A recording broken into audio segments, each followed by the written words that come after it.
जोगी जोगी जोगी जोगी जोगी जोगी जोगी जोगी आदित्यनाथ जिंदाबाद, जोगी आदित्यनाथ जिंदाबाद, जोगी आदित्यनाथ जिंदाबाद।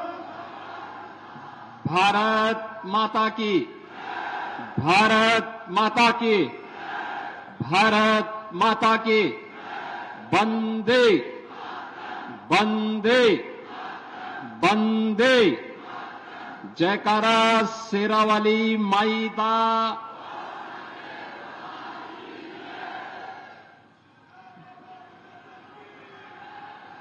बाबा बलिकरण, बाबा सिद्ध गौरैया की इस पुण्य धरा को कोटि कोटि नमन करते हुए मैं आज जम्मू क्षेत्र के रामगढ़ में आयोजित इस सभा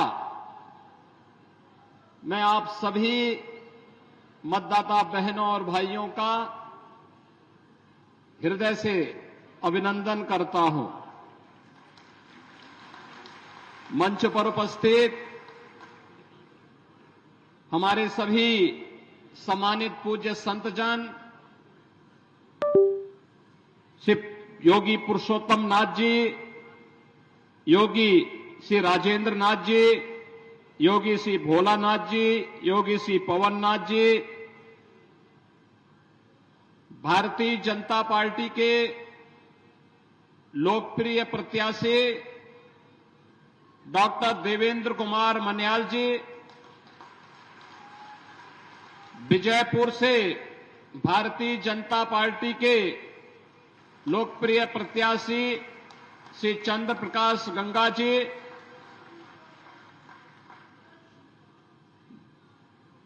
जिलाध्यक्ष Samba Shri Amar Singh ji, chairman DDC Samba Shri Keshav Dutt Sharma ji, Neeraj Jain ji, DDC और बीडीसी के सभी सम्मानित सदस्यगण, सभी मंडल अध्यक्षगण और भारी संख्या में रामगढ़ की इस पावन धरा पर उपस्थित इन दोनों विधानसभा क्षेत्रों से जुड़े हुए मेरे सभी उपस्थित बहनों और भाइयों, मैं मर्यादा पुरुषोत्तम प्रभु श्री राम की पावन धरा अयोध्या धाम की धरती उत्तर प्रदेश से आपके बीच आया हूं।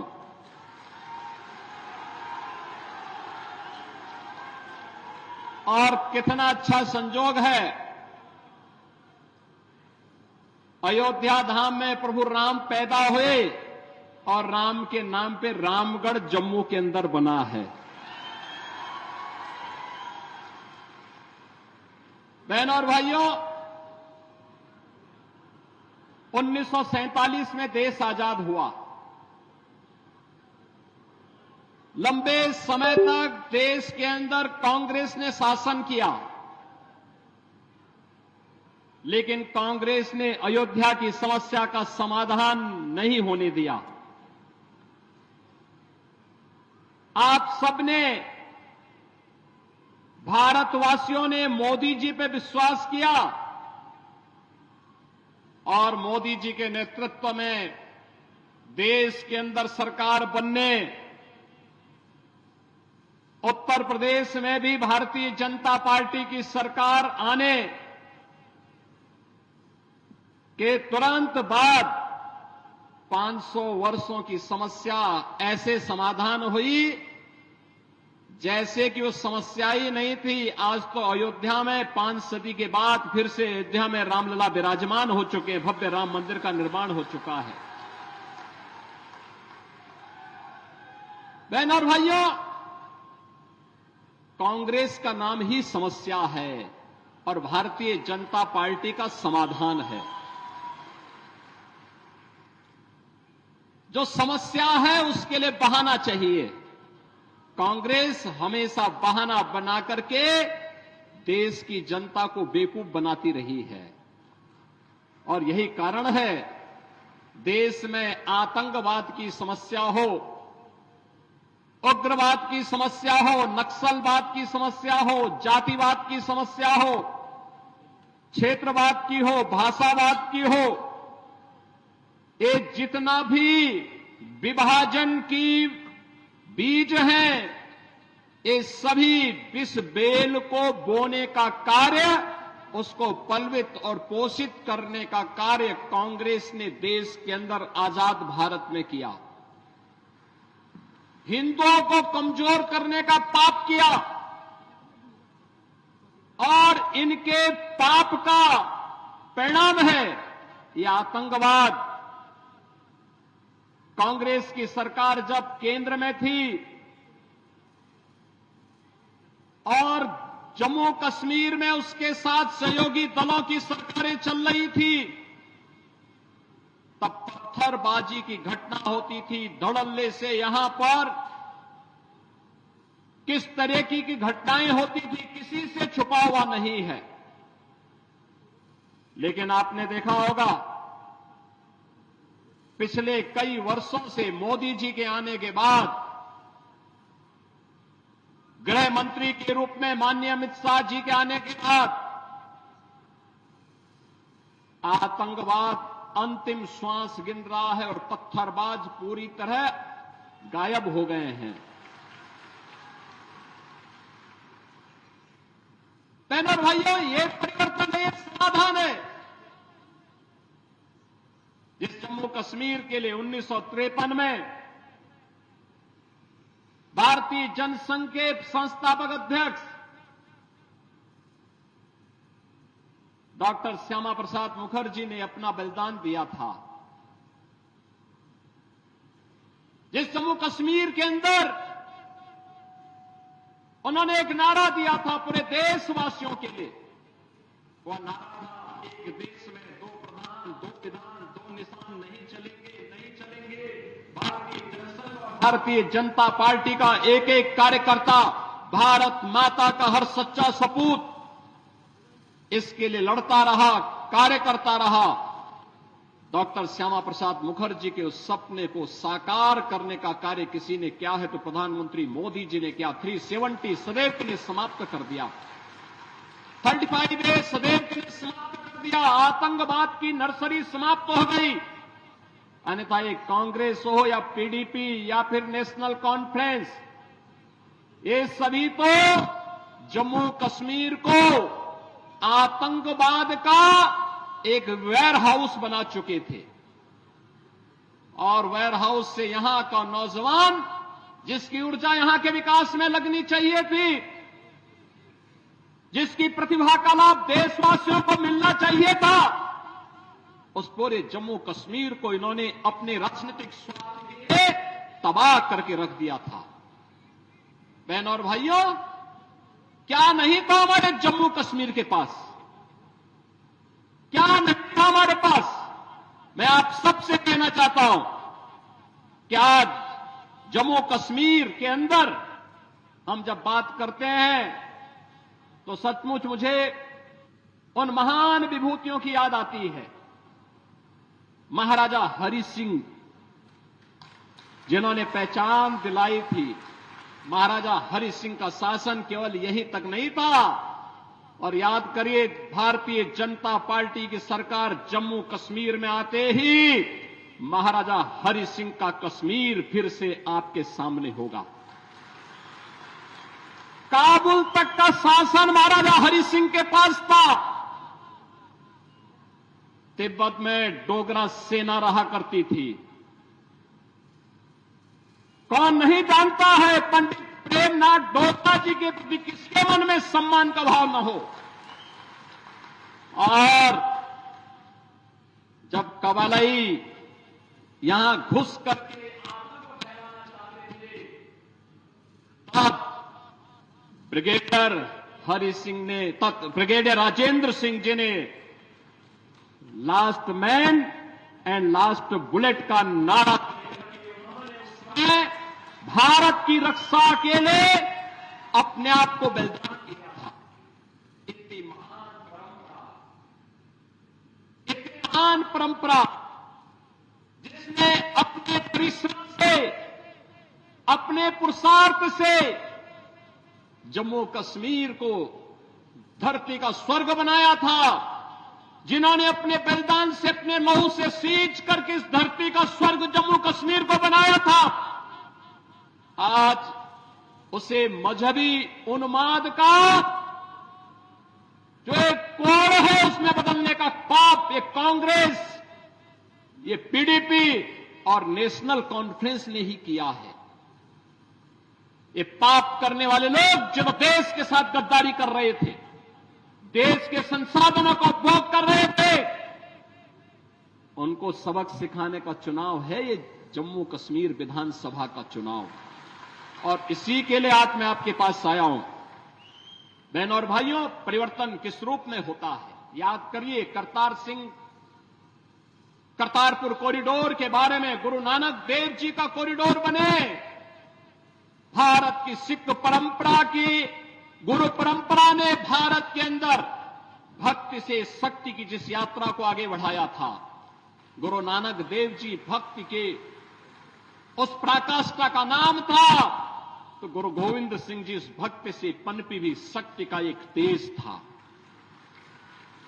याद करिए, करतारपुर कॉरिडोर का निर्माण प्रधानमंत्री मोदी जी के द्वारा कराया गया। और यही नहीं, बाल दिवस की बात जब देश के अंदर होती थी, बाल दिवस की बात जब होती थी, तो बहनों और भाइयों, इन्होंने पंडित जवाहरलाल नेहरू का जन्मदिन बाल दिवस के रूप में कांग्रेस ने मनवा दिया। मुझे बताओ, अरे बाल दिवस के रूप में नाम आना चाहिए ना उन लोगों का। गुरु गोविंद सिंह जी के 4 साहबजादों ने, जिन्होंने सनातन धर्म के लिए, भारत के लिए सुरक्षा के लिए, भारत को विदेशी आक्रांताओं से मुक्त करने के लिए, गुलामी की बेड़ियों को तोड़ने के लिए जिन्होंने अपना बलिदान दिया था, बाल दिवस उनकी स्मृति में मनाया जाना चाहिए था। लेकिन मोदी जी ने बाल दिवस की तिथि तय करके पूरे देश के अंदर 4 साहबजादों की स्मृति को जीवंत बनाने का काम किया। हम लोगों ने उत्तर प्रदेश में 2020 में बाल दिवस के कार्यक्रम को पूरे उत्साह के साथ करना प्रारंभ किया। उत्तर प्रदेश मुख्यमंत्री आवास में एक आयोजन होता है और वह आयोजन बाल दिवस का होता है, जिसमें गुरु गोविंद सिंह जी महाराज के 4 साहबजादों की स्मृति को हम समर्पित उस बाल दिवस के कार्यक्रम को हम आयोजित करते हैं। अन्य सभी कार्यक्रमों को स्थगित कर आपके पास आया हूं। एक कलहड़ का इतिहास, कलहड़ का कश्मीर किसने बर्बाद किया? देश के अंदर अपनी पौराणिक और वैदिक परंपरा को जीवित रखने वाला एक कश्मीर आज कांग्रेस ने, पीडीपी ने और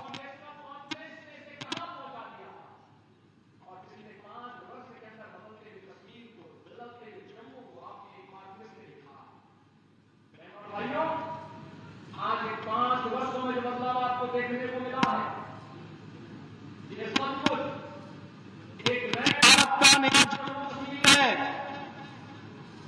जो आज टूरिज्म स्टेट में होकर टूरिज्म का एक बेहतरीन डेस्टिनेशन के रूप में देश और दुनिया को आकर्षित करता है। याद करते उनके समय में भारत के आन मान और शान के तिरंगा को फहराने के लिए हार लगानी पड़ती थी कांग्रेस के समय में, या पीडीपी, या फिर नेशनल कॉन्फ्रेंस के समय में। लेकिन आज जम्मू कश्मीर के अंदर G20 के समिट होते हैं, दुनिया आकर के देखती है जम्मू कश्मीर के अंदर की टूरिज्म के डेस्टिनेशन के साथ साथ एक अंतर्राष्ट्रीय स्तर का समिट यहां पर पूरी दुनिया को अपनी ओर आकर्षित करता है। बहनों और भाइयों, एक लंबी परंपरा अमरनाथ की यात्रा इस बार हम देख रहे थे। पहले धमकी आती थी कि अमरनाथ की यात्रा नहीं होने देंगे, पहले धमकी आती थी। उनके समय में और वे लोग सहम जाते थे। और अब तो पूरा देश और पूरी दुनिया बाबा बर्फानी के दर्शन करने के लिए अमरनाथ की यात्रा में आता है। धूम धड़ाके के साथ आता है, धूम धड़ाके के साथ जम्मू कश्मीर की सुगंध को लेकर के पूरी दुनिया के अंदर पहुंचाने का काम करता है।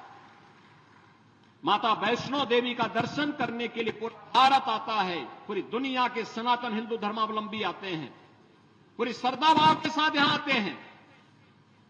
ये कांग्रेस के लोग, ये नेशनल कॉन्फ्रेंस और ये पीडीपी के लोग, ये राजनीतिक पार्टी नहीं बल्कि प्राइवेट लिमिटेड कंपनियां हैं। प्राइवेट लिमिटेड कंपनियां निवेश करें और उसके माध्यम से उद्योग धंधे चलाएं तो ठीक बात है, लेकिन राजनीति में प्राइवेट लिमिटेड कंपनियां बंद होनी चाहिए, क्योंकि ये राजसत्ता को अपनी बपौती मान करके आम जनता का शोषण करते हैं। और यही तो कार्य तीनों दल जम्मू कश्मीर के अंदर करते रहे।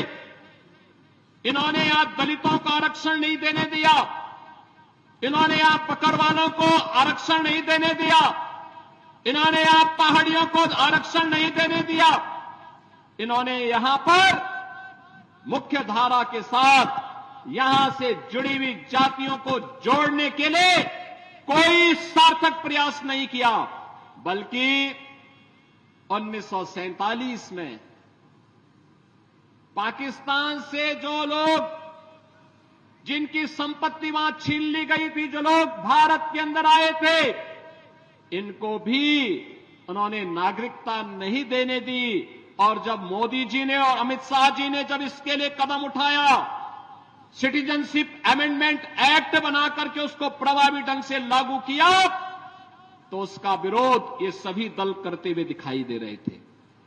बहनों और भाइयों, 1990 के दशक कांग्रेस के पाप, नेशनल कॉन्फ्रेंस और पीडीपी के पाप की पराकाष्ठा को भी हमने देखा है। पूरी दुनिया ने देखा है कैसे कश्मीरी पंडितों के साथ बर्बर अत्याचार हुए थे। मानवता का इतना बीभत्स पाप उस समय हुआ था। उनके प्रति सहानुभूति व्यक्त करने की बजाय उन दहशतगर्दियों के साथ ये सभी दल खड़े हुए थे। केवल भारतीय जनता पार्टी उस समय उन पीड़ित कश्मीरी पंडितों के साथ खड़ी थी। और मैं आज फिर आपसे कहने के लिए आया हूं, भारतीय जनता पार्टी समाधान का नाम है। जो भारतीय जनता पार्टी कहती है वह करके दिखाती है, और भारतीय जनता पार्टी ने मोदी जी के नेतृत्व में जो कहा सो करके दिखाया है। आज जम्मू कश्मीर में टूरिज्म का बेहतरीन डेस्टिनेशन है, आज बेहतरीन कनेक्टिविटी है, आज यहां पे वर्ल्ड क्लास इंस्टीट्यूशन स्थापित हो रहे हैं। कहीं एम्स है, कहीं आईआईटी है, कहीं आईआईएम है, कहीं सेंट्रल यूनिवर्सिटी है। और यहां पे इन्वेस्टमेंट के लिए भी एक नई धरातल के रूप में, एक नई धरती के रूप में जम्मू कश्मीर यहां के रोजगार के साथ, स्वतः रोजगार के साथ जोड़ते हुए अब तो बिना भेदभाव के शासन की योजना का लाभ भी जम्मू कश्मीर के अंदर मिल रहा है। आप अनुमान करिए, लगभग 2.25 लाख गरीबों को प्रधानमंत्री आवास योजना में एक एक आवास उपलब्ध हुआ है। पहले पैसा कहां जाता था? ये तीनों परिवार चट कर जाते थे, और फिर इसीलिए तो इनके साल भर में 8 महीने इनके इंग्लैंड में व्यतीत होते थे, यूरोप में घूमते थे लोग। जम्मू कश्मीर की जनता तबाह होती थी, अभाव में ग्रसित थी, और ये लोग यहां के पैसे को लूट करके ऐसो आराम की जिंदगी यूरोप में और इंग्लैंड के अंदर व्यतीत करते थे। बहनों और भाइयों, आज यहां पे फ्री में राशन का लाभ प्राप्त हो रहा है, आयुष्मान कार्ड की सुविधा उपलब्ध हो रही है, बेहतरीन कनेक्टिविटी के साथ हर घर नल की योजना को आगे बढ़ाने का कार्य हो रहा है। यहां पर जो अनेक कार्यक्रम हुए हैं, ये सभी आज नए जम्मू कश्मीर की स्थिति को आप सबके सामने प्रस्तुत करती है। और इसलिए बहनों और भाइयों, जब हम जम्मू कश्मीर की विधानसभा चुनाव की दृष्टि से आज यहां पर एकत्र हुए हैं, यहां पे 2 चरणों के चुनाव संपन्न हो चुके हैं। मैं आप सबसे इसी बारे में कहना चाहता हूं, याद रखना, जम्मू कश्मीर यहां पर चुनाव के माध्यम से दुनिया के अंदर जो संदेश गया है, जो ये लोग कभी राहुल गांधी के रूप में, कभी किसी अन्य रूप में जम्मू कश्मीर के बारे में, भारत के बारे में दुनिया के अंदर दुष्प्रचार करते थे, उसका जवाब जम्मू कश्मीर विधानसभा का चुनाव दे रहा है। भारी संख्या में मतदाताओं का मतदान के लिए उमड़ना चुनाव के प्रति उनके रुझान को दिखाता है कि उन्होंने परिवारवादी राजनीति को, विभाजनकारी राजनीति को तिलांजलि दी है और वे आज जम्मू कश्मीर के अंदर एक लोकतांत्रिक सरकार चाहते हैं और लोकतांत्रिक सरकार के माध्यम से विकास की मुख्य धारा के साथ जुड़ करके एक भारत श्रेष्ठ भारत की सजग प्रहरी के रूप में काम करना चाहते हैं। बहनों और भाइयों, शांतिपूर्ण तरीके से चुनाव और भारतीय जनता पार्टी की यहां पर वापसी, याद रखना, पाक अधिकृत कश्मीर भी फिर कश्मीर का ही पार्ट होने वाला है, जम्मू कश्मीर का ही भाग होने वाला है। और यही तो हलचल है पाकिस्तान में।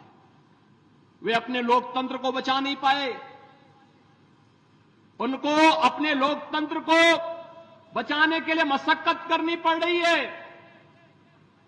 और मशक्कत करते करते आज पाकिस्तान इस स्थिति में पहुंच गया है कि वहां पे 1 किलो आटा के लिए भी लाले पड़ रहे हैं। आप देख रहे होंगे, भारत में 80 करोड़ लोगों को फ्री में राशन की सुविधा का लाभ दे रहा है, 60 करोड़ लोगों को 5 लाख रुपए हर वर्ष स्वास्थ्य बीमा का कवर देता है। जीवन ज्योति बीमा योजना हो या जीवन सुरक्षा बीमा योजना, 12 करोड़ किसानों को किसान सम्मान निधि का लाभ दे रहा है, 10 करोड़ गरीबों के घर में शौचालय का निर्माण कर दिया है, 10 करोड़ गरीबों को उज्ज्वला योजना का फ्री का सिलेंडर उपलब्ध करवा चुका है। एक तरफ भारत है और दूसरी तरफ पाकिस्तान है, रोटी के लाले पड़ रहे हैं। स्वाभाविक रूप से भिखमंगा पाकिस्तान आज अपने आप को नहीं संभाल पा रहा है। कहीं पर पाक अधिकृत कश्मीर उससे अलग होने की आवाज उठा रहा है, वो कह रहा है कि हमें भी तो अधिकार था जम्मू कश्मीर के चुनाव में भाग लेने का, और जम्मू कश्मीर के चुनाव के साथ पाक अधिकृत कश्मीर में भी, मुर्शिदाबाद में भी अगर चुनाव होता ना तो और अच्छा संदेश जाता, लेकिन संदेश आपको देना है इस चुनाव के माध्यम से। दूसरी तरफ बलूचिस्तान अलग से कह रहा है, वो कह रहा है कि पाकिस्तान से हमारी केमिस्ट्री तो मिलती ही नहीं है, हमारी केमिस्ट्री उससे मिलती ही नहीं है, क्योंकि पाकिस्तान तो मानवता का दुश्मन है, ये मानवता का एक कैंसर है। इस कैंसर से दुनिया को मुक्ति मिलनी ही चाहिए और उस मुक्ति के लिए हम सब आपके पास आए हैं कहने के लिए। बहनों और भाइयों, जब हम आपके पास यहां पर आए हैं, मैं केवल आपके माध्यम से कांग्रेस के नेता श्री राहुल गांधी से कुछ प्रश्न करना चाहता हूं। मैं पूछना चाहता हूं उनसे कि जो नेशनल कॉन्फ्रेंस ने जम्मू कश्मीर के लिए अलग झंडे की बात कही है, क्या वह उसका समर्थन करते हैं? क्या राहुल गांधी 370 और 35A को वापस ला करके जम्मू कश्मीर को फिर से अशांत और आतंकवाद के युग में धकेलने की नेशनल कॉन्फ्रेंस की मांग का समर्थन करता है? क्या कांग्रेस कश्मीर के युवाओं की कीमत पर पाकिस्तान के साथ वार्ता करके फिर से अलगाववाद को बढ़ावा देने का समर्थन करती है? क्या कांग्रेस पार्टी पाकिस्तान के साथ LOC ट्रेड शुरू करने के नेशनल कॉन्फ्रेंस के निर्णय से फिर से बॉर्डर पार से आतंकवाद का पोषण करने का समर्थन करती है? क्या कांग्रेस आतंकवाद और पत्थरबाजी की घटनाओं में शामिल लोगों के परिजनों को फिर से सरकारी नौकरी में बहाल करके आतंकवाद, दहशतगर्दी और बंद के दौर को फिर से लाने का समर्थन करती है?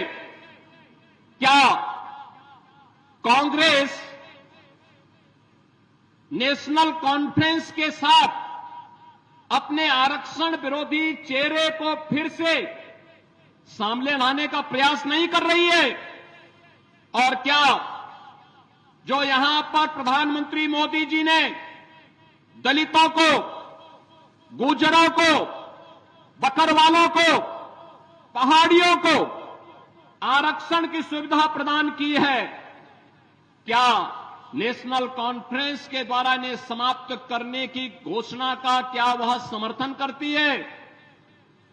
क्या कांग्रेस चाहती है कि शंकराचार्य पर्वत, तख्त-ए-सुलेमान और हरि पर्वत को ये मारन के नाम से जाने जाए? क्या कांग्रेस जम्मू कश्मीर की अर्थव्यवस्था को एक बार फिर से भ्रष्टाचार की आग में झोंककर पाकिस्तान समर्थित गिने चुने परिवारों के हाथों में सौंपने का समर्थन करती है? क्या कांग्रेस पार्टी नेशनल कॉन्फ्रेंस के जम्मू और घाटी के बीच भेदभाव की राजनीति का समर्थन करती है? क्या कांग्रेस और राहुल गांधी कश्मीर को ऑटोनॉमी देने की नेशनल कॉन्फ्रेंस की विभाजनकारी सोच और नीतियों का समर्थन करती है? बहनों और भाइयों, हमें भूलना नहीं चाहिए, ये आर्टिकल 370 पंडित नेहरू ने यह दंश जम्मू कश्मीर के लोगों को दिया था। घाटी में कश्मीरी पंडितों का पलायन कांग्रेस और नेहरू की वजह से हुआ। देश की आजादी के बाद बहनों और भाइयों, जब देश के सभी राज्य विकास की मुख्य धारा के साथ जुड़ चुके हैं, तब जम्मू कश्मीर के अंदर विकास की धारा से यहां की जनता जनार्दन को क्यों वंचित रखा गया? बहनों और भाइयों, और आज इसीलिए आज मैं आपके पास आया हूं कहने के लिए, आज तो जम्मू कश्मीर की पहचान जो मैंने आपको बताया, Chenab bridge, Zojila tunnel, doctor Shyama Prasad Mukherjee tunnel, ये सभी आज जम्मू कश्मीर की पहचान बन चुके हैं। ये जम्मू कश्मीर को एक नई पहचान दिला रहे हैं। वंदे भारत ट्रेन दिल्ली कटरा के बीच या यहां की पहचान बन रही है। और जम्मू कश्मीर के अंदर आज जिस प्रकार की एक नई स्थिति पैदा हुई है, मैंने अपने भाषण के शुरुआती दौर में कहा कि बहनों और भाइयों, मैं मर्यादा पुरुषोत्तम प्रभु श्री राम की पावन धरा उत्तर प्रदेश की धरती से यहां पे आया हूं। अयोध्या में रामलला का भव्य मंदिर बना, 5 सदी के बाद रामलला का विराजमान हुआ। कारण था बीजेपी के कारण, मोदी जी के कारण। और याद रखना, अयोध्या का इंटरनेशनल एयरपोर्ट का नामकरण भी महर्षि वाल्मीकि के कारण, वाल्मीकि के नाम पर हुआ है। ये भारतीय जनता पार्टी है। आज अयोध्या धाम में आप जाएंगे, आपको 4 लेन की कनेक्टिविटी मिलेगी, बेहतरीन सुविधाएं मिलेंगी, रेलवे की, सड़क की, एयर कनेक्टिविटी की। ये विकास, सुरक्षा, रोजगार, ये केवल और केवल भारतीय जनता पार्टी दे सकती है। जम्मू कश्मीर आज इन आकांक्षाओं को लेकर के आगे बढ़े, और इन आकांक्षाओं का प्रतीक देश के अंदर केवल मोदी जी हैं, केवल भारतीय जनता पार्टी है, केवल भारतीय जनता पार्टी है। और भारतीय जनता पार्टी के विकास, सुरक्षा और सम्मान के इस अभियान को आगे बढ़ाने के लिए जम्मू कश्मीर को अब चूकना नहीं चाहिए। और इसीलिए मैं आज आपके पास आया हूं आप सबका आह्वान करने के लिए। 2 चरणों के चुनाव संपन्न हुए, अब आगे चुनाव में आपको भागीदार बनना है। भारतीय जनता पार्टी ने रामगढ़ से डॉक्टर देवेंद्र कुमार मन्याल को, विजयपुर से श्री चंद्र प्रकाश गंगा जी को और सामा से श्री सुरजीत सिंह जी को अपना प्रत्याशी बना करके आपके बीच में उतारा है।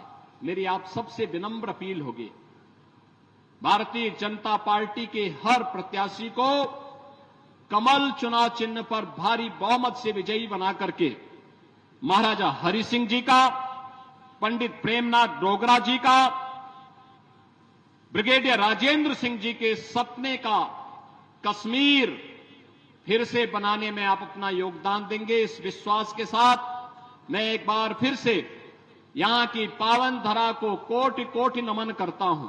आप सबका हृदय से अभिनंदन करता हूं। आप सबको विजयादशमी की अपनी मंगलमय शुभकामनाएं अग्रिम रूप से देते हुए वाणी को देता हूं विराम।